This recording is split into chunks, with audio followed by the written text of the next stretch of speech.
Assalamualaikum warahmatullahi wabarakatuh. Selamat siang dan salam sejahtera untuk kita semua. Di sini saya, Reva Eka Masrofa dari kelompok 7 bersama rekan saya Nurlita Bintang Aura. akan berdiskusi mengenai feminisme dan disorientasi seksual. Saat ini kita bersama tiga narasumber cantik-cantik kita, ada Kak Linda, Anissa, dan juga Kak Elia. Silahkan untuk Kak Linda bisa memperkenalkan dirinya terlebih dahulu. Perkenalkan, nama saya Linda Kartika Yuliati dari Presensi 23. Oke, Kak Linda. Silakan untuk Kak Anissa. Oke, perkenalkan nama saya Anissa Darmadani, presensi 2. Dan terakhir untuk Kak Elia, bisa memperkenalkan diri. Perkenalkan, saya Elia Putri Vianurmaya dari Presensi 12. Baik. Bagaimana kabarnya untuk ketiga narasumber kita pada siang hari ini? Sehat? Alhamdulillah sehat. Alhamdulillah. Oke. Nah, kan tadi kita mau membahas sedikit nih tentang feminisme dan disorientasi seksual. Nanti kita akan sedikit bertanya-tanya dan mohon untuk diberikan jawaban sesuai pertanyaan ya, Kak. Baik. Boleh. Ya, baik.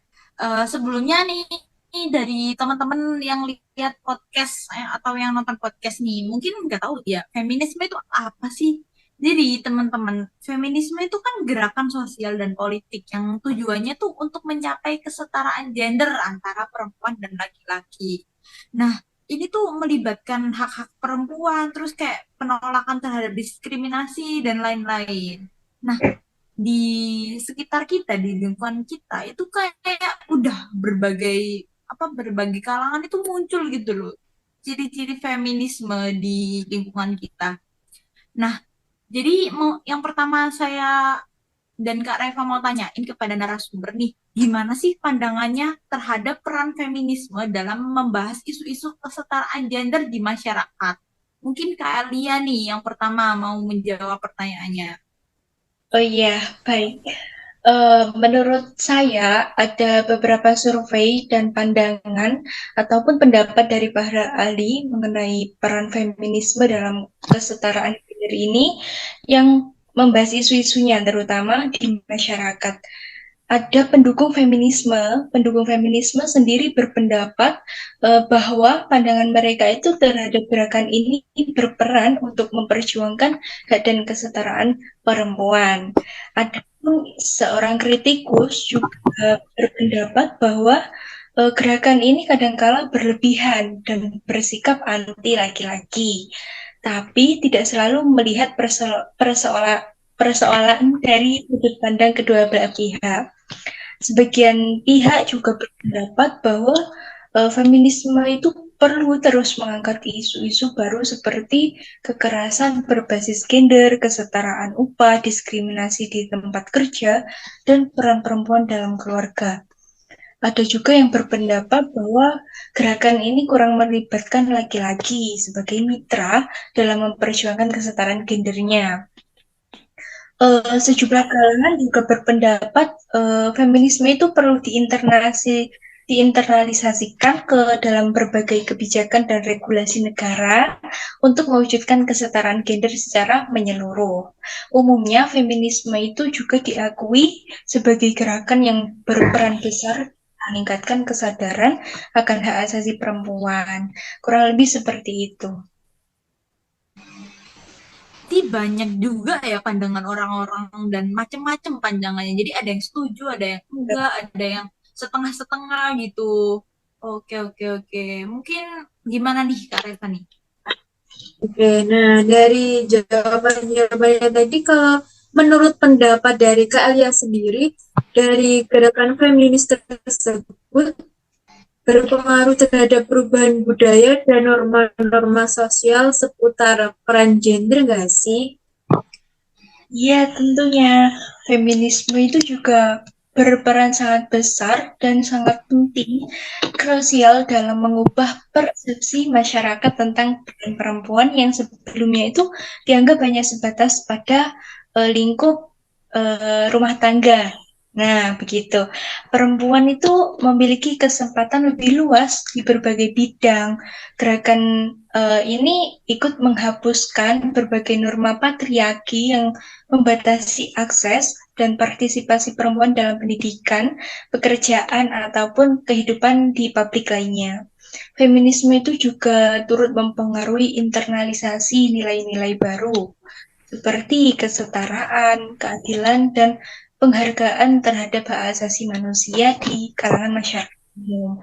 Di sisi lain, gerakan feminisme ini juga dianggap belum sepenuhnya berhasil loh menghapus budaya seksisme dan praktik diskriminatif yang masih tersirat dalam berbagai aspek kehidupan. Beberapa norma lama yang terikat gender masih bertahan dan memerlukan waktu yang lebih lama untuk diubah, seperti persepsi tentang pekerjaan nih antara pria dan wanita. Nah, dalam hal jabatan juga sedemikian rupa pasti ada perbedaannya. Secara keseluruhan, feminisme itu juga turut berperan dalam mempromosikan dialog yang lebih terbuka mengenai berbagai isu gender serta mengubah budaya dan pandangan masyarakat tentang peran antara hak-hak perempuan juga. Kurang lebih seperti itu. Oke. Mohon maaf sebelumnya untuk Kak Elia bisa on cam terlebih dahulu. Sudah on cam ini. Nah, seperti itu. Iya. Oke. Nah, selanjutnya nih, udah mungkin jawaban dari Kak Elia? Sudah. Oke. Baiklah kalau gitu kita mungkin move ke narasumber yang berikutnya nih, yaitu ada Kak Linda. Oke, Kak Linda.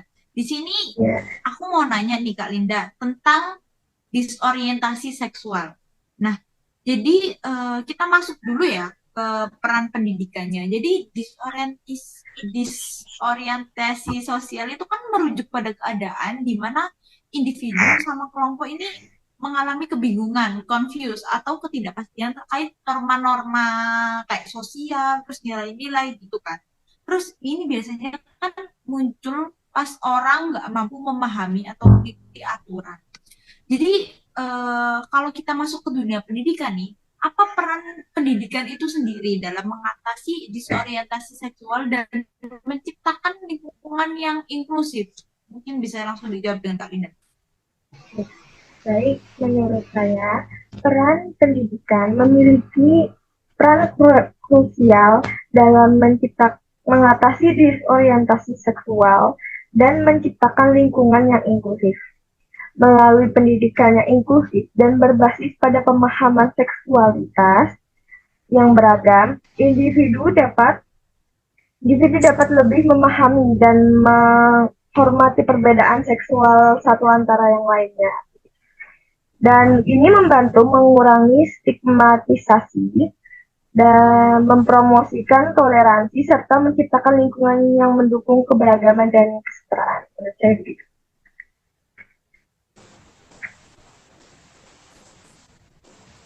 Oke, jadi lumayan penting juga ya peran pendidikan dalam mengatasi disorientasi seksualitas tadi.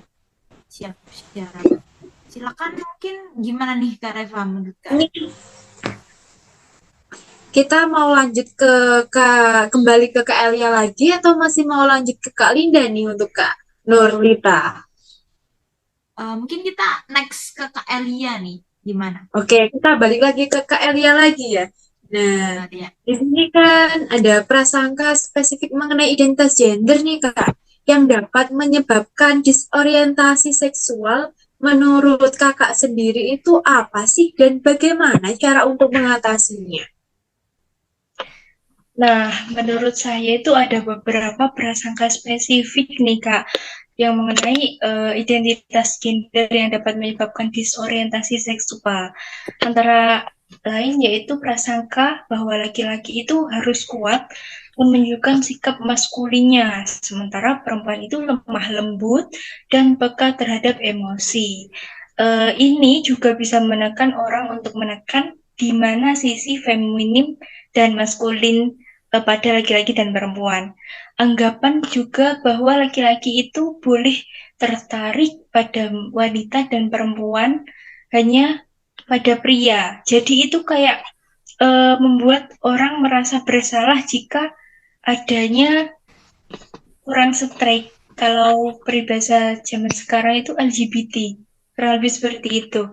Pemaksaan gender role stereotip sejak kecil, seperti memilih mainan atau kegiatan berdasarkan generitas saja. Misal kalau cowok itu mobil-mobilan, kalau cewek itu masak-masakan, begitu. Menilai orientasi seksual seseorang itu hanya dari penampilan fisiknya saja. Itu beberapa pandangan kalau menurut saya. Cara mengatasi ada beberapa tips nih. Bisa melepas perasaan tentang identitas dan ekspresi gender melalui pendidikan. Memberdayakan anak-anak untuk mengekspresikan diri bebas tanpa tekanan gender. Jadi anak itu bisa berpetualang mencari jati dirinya sesuai dengan keinginannya sendiri, mendukung keragaman gender dan orientasi seksual di masyarakat, membangun budaya inklusif yang tidak menghakimi berdasarkan gender dan preferensi seksualnya. Lalu ada juga mengakui bahwa tidak semua orang itu harus selalu sesuai dengan stereotip gender yang berlaku. Yang terakhir menurut saya itu tipsnya berdialog baik dengan isu-isu ini untuk menghapus prasangka dan membangun kesetaraan antara wanita dan laki-laki gitu. Kesetaraan gender ya jadi. Banyak banget ya caranya, mulai dari adanya pendidikan, pemberdayaan, kesetaraan gender, itu semua cara untuk menghindari disorientasi seksual. Nah, selanjutnya nih Kak Nurlita, kita mau lanjut ke Kak Anissa atau masih mau ke Kak Linda nih? Aku ada sedikit terbesit gini. Apa pertanyaan untuk Kak Anissa. Jadi kita langsung aja ke Anissa kali ya. Oke, Kak Anissa, bagaimana Kak Anissa siap untuk menjawab pertanyaan dari kita? Siap. Oke. Siap. Kak Anissa kita kan anak muda nih ya, Gen Z gitu kan. Kita mungkin biasanya kan 24/7 itu main TikTok mulu gitu kan. Nah, kemarin tuh aku di TikTok itu ada kasus, jadi anak umur berapa ya, kayak 8 tahun atau 10 tahun itu di dalamnya itu ditemukan ada 46 atau 62 DNA. Jadi dia itu katanya itu di situ tuh dikasih tahu bahwa dia itu adalah kayak pernah diperkosa sama banyak orang gitu kan, pas di TikTok itu. Terus aku mau nanya nih, sekarang kan kayak beredar banyak gitu kan kasus-kasus tentang pemerkosaan. Jadi pertanyaanku buat Kak Anissa nih, gimana kita dapat ningkatin pemahaman masyarakat mengenai konsep persetujuan dan memerangi budaya pemerkosaan itu sendiri, Kak? Soalnya udah banyak nih di sini. Oke. Jadi untuk meningkatkan pemahaman masyarakat tentang konsep persetujuan dan memerangi budaya pemerkosaan ini, ada beberapa langkah yang dapat dilakukan. Yang pertama itu pendidikan seksual komprehensif, yaitu dengan membuat program pendidikan yang menyeluruh tentang seksualitas, persetujuan, batasan, dan pentingnya menghormati hak-hak individu. Hal ini bisa dilakukan mulai sejak dini, baik di sekolah maupun dalam lingkungan keluarga. Langkah yang kedua itu kampanye pendidikan dan kesadaran. Jadi menggunakan kampanye publik, seminar, dan acara komunitas untuk menyebarkan informasi-informasi tentang persetujuan, batasan, dan dampak buruk dari pemerkosaan itu. Yang ketiga itu ada peran media. Jadi media ini pemegang peran penting dalam membentuk persepsi masyarakat, mengedukasi media untuk memberikan cakupan yang bertanggung jawab tentang kasus pemerkosaan dan pentingnya persetujuan. Terus, ini nih yang menurut saya paling penting ini adalah penguatan dukungan korban. Jadi membangun layanan dukungan bagi korban ini untuk membantu mereka pulih secara fisik, emosional, dan psikologis. Hal ini dapat dilakukan melalui konseling, kelompok dukungan, dan akses ke layanan medis. Begitu, Mbak. Jadi caranya tuh banyak banget ya. Tapi kita kembali lagi ke pendidikan gitu ya mungkin ya Kak. Jadi kita itu dituntut untuk selalu bisa belajar gitu ya. Ya. Oke. Oke, jadi kita harus belajar. Ya sih, soalnya kita kan masih muda ya. Jadi dan penanaman dari kecil itu mungkin sangat berpengaruh. Oke, terima kasih Kak Anissa atas jawabannya. Mungkin selanjutnya Kak Reva mau nanya apa nih ke Kak Anissa? Iya nih, dari banyaknya kasus-kasus adanya pemerkosaan dan lain sebagainya, itu kalau menurut Kak Anissa sendiri nih ya, disorientasi seksual itu masalah yang serius nggak sih di masyarakat ini? Dan kalau boleh tahu, kenapa sih kok disorientasi seksual ini menjadi masalah yang serius? Menurut saya ini masalah yang serius sih dalam lingkungan masyarakat ya kan. Disorientasi seksual terutama terkait dengan lesbi, gay, biseksual, dan transgender atau LGBT merupakan masalah yang kontroversial di masyarakat saat ini. Beberapa pandangan itu menganggap bahwa masalah ini sementara menolak menganggap hal tersebut. Dari perspektif fisiologi dan agama, terdapat pandangan yang beragam terkait dengan masalah ini. Jadi, beberapa sumber menyebutkan bahwa LGBT ini bertentangan dengan hukum dan ajaran agama Islam. Namun penting untuk diingat bahwa pandangan mengenai disorientasi seksual dapat berbeda-beda tergantung pada latar belakang, budaya, agama, dan pandangan masing-masing individu. Begitu. Oke, wow, bagus sekali ya. Jadi, disorientasi ini juga menjadi salah satu masalah yang serius untuk bermasyarakat dan juga harus ditangani ya Kak ya. Iya, begitu Mbak. Gimana nggak serius Kak, orang kita udah nemu sehari-hari gitu ya mungkin ya. Iya ya. Selanjutnya mungkin aku mau nanya ke Kak Linda deh. Boleh nggak sih tanya ke Kak Linda?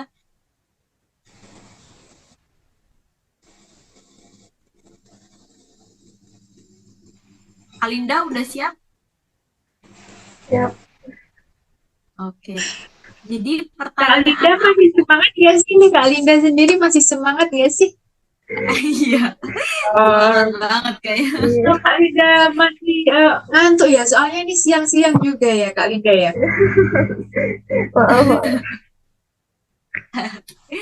Oke. Gini Kak Linda, gimana sih? Kan kita tadi udah bahas mengenai identitas gender gitu kan. Jadi aku pengen tahu nih, gimana kita itu dapat nyiptain ruang yang aman dan mendukung bagi orang-orang dengan identitas gender yang berbeda, Kak. Gimana ya? Menurut saya, untuk menciptakan ruang yang aman, untuk mendukung orang yang dengan identitas gender yang berbeda, kita perlu mengimplementasikan kebijakan yang mendukung identitas gender yang berbeda, termasuk kebijakan anti diskriminasi dan kebijakan fasilitas umum yang inklusif gitu. Kemudian ada edukasi tentang keberagaman gender untuk meningkatkan pemahaman dan mengurangi prasangka. Ini dapat melibatkan pelatihan bagi staf dan anggota komunitas. Dan kemudian ada dukungan psikologis, menyediakan sumber daya dan dukungan psikologis untuk individu dengan identitas gender yang berbeda, termasuk konseling dan kelompok dukungan. Gitu.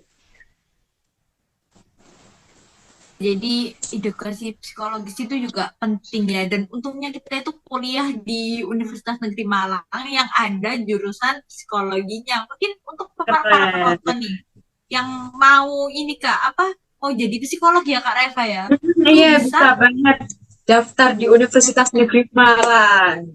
Bener banget, ambil jurusan psikologi. Hmm. Oke.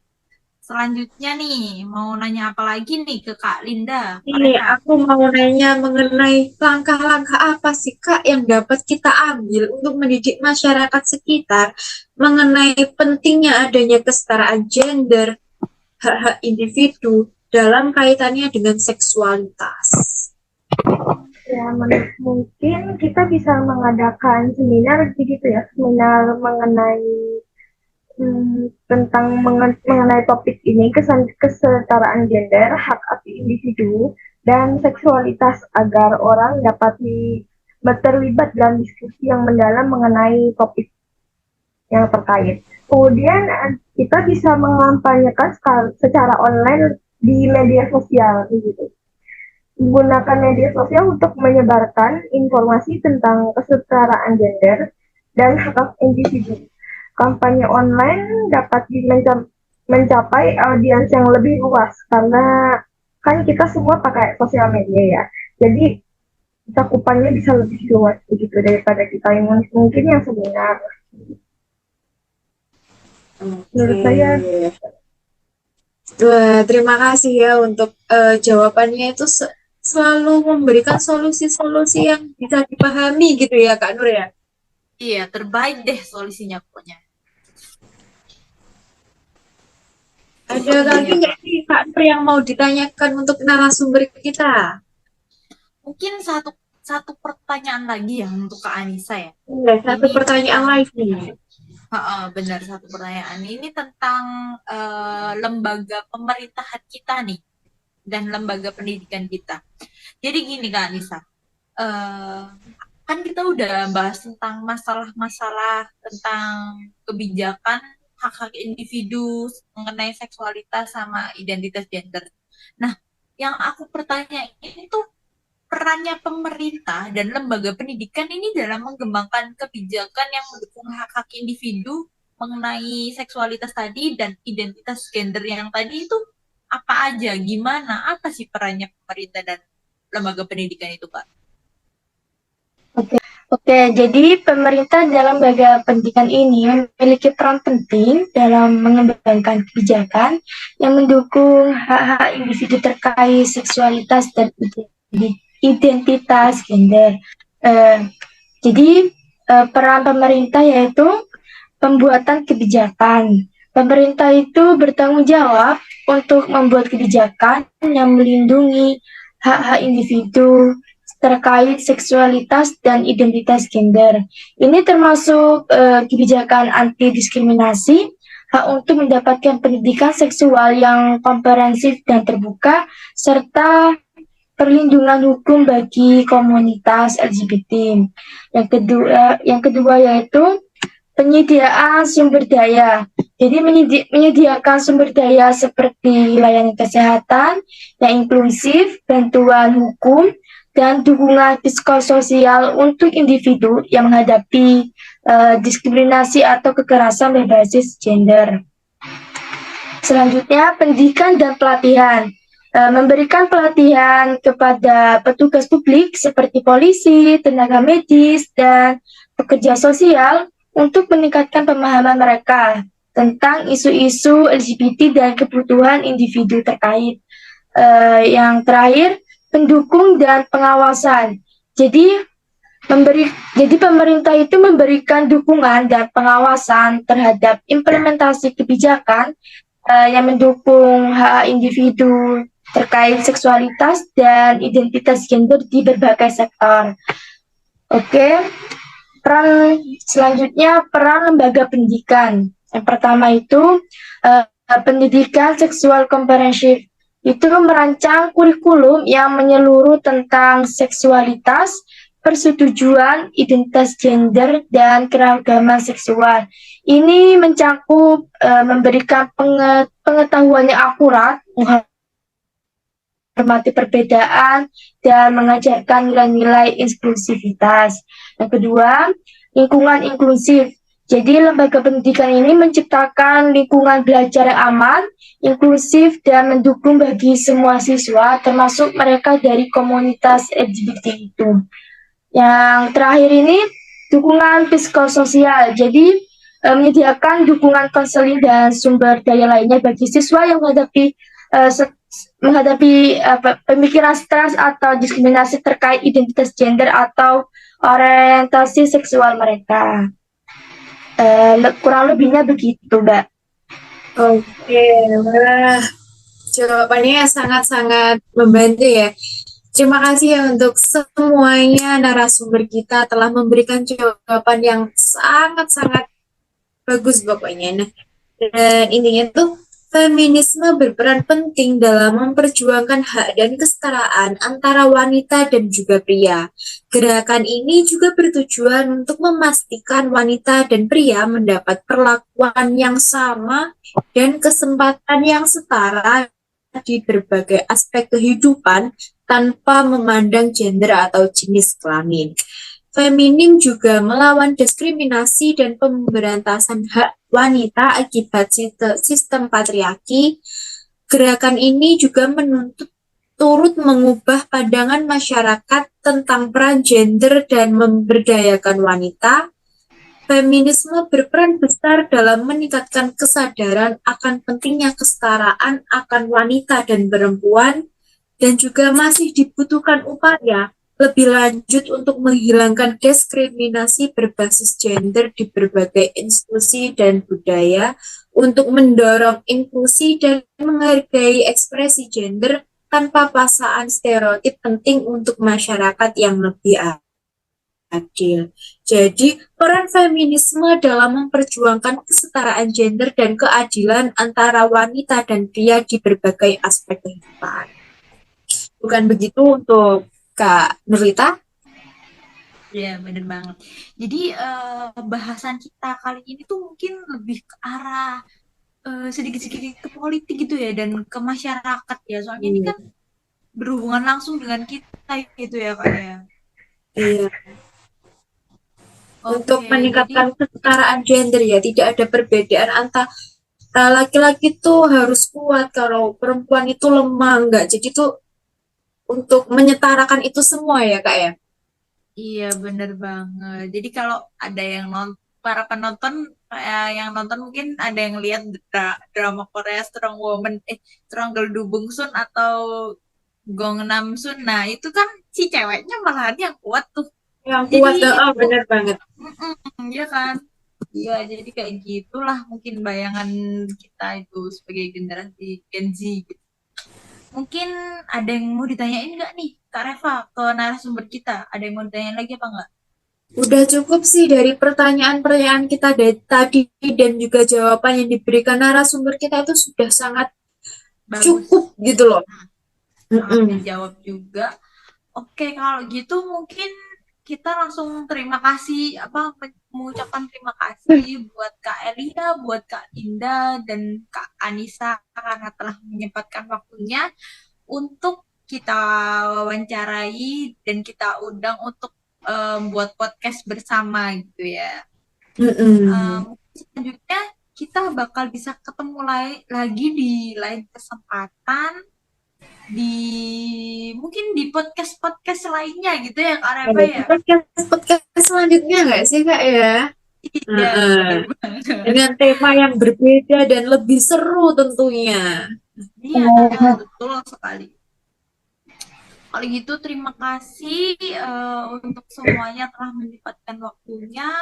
Mungkin dari saya dan Kak Reva selaku host juga meminta maaf kalau misalnya ada salah kata maupun ucapan selama kami menanyakan pertanyaan terkait feminisme dan disorientasi seksual tadi.